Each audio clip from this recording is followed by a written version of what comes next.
Breaking news out of Pakistan. The polls are now closed and millions of voters are waiting for the results in their country's general election. You saw those images of voters. They cast those ballots under heavy security after reports this morning of numerous deaths caused by militant attacks on polling stations, and just a day after a pair of bombings ripped through candidates' offices in the southwest and killed at least 28 people. The election has been marred by controversy throughout. Two political dynasties battling for power, and in one of those dynasties' cases, their popular former leader, Imran Khan, remains behind bars. Here's our South Asia correspondent, Salima Shivji. I'm just outside a polling station in the capital, Islamabad, and you can see how many police officers are behind me protecting this polling station, a show of force to make sure voters are able to cast their ballots safely and get into the polling booth.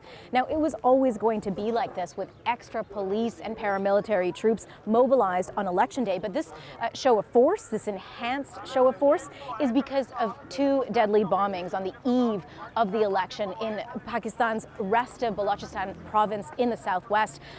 At least 28 people were killed in those explosion attacks. So this is a security measure.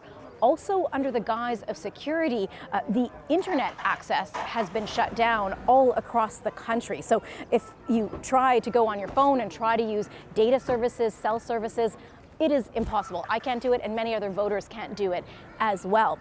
Now, that is a move that many digital rights groups call undemocratic.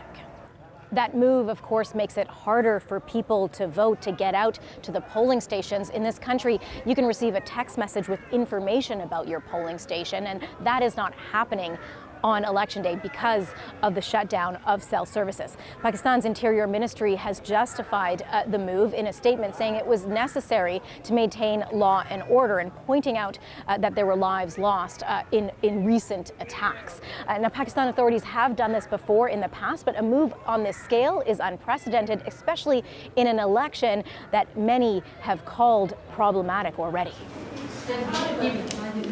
But at the small rural polling station I was at earlier today, there was a steady stream of voters ready and eager to cast their ballots, and many told me that they had to come out, that they wanted their vote to count for change.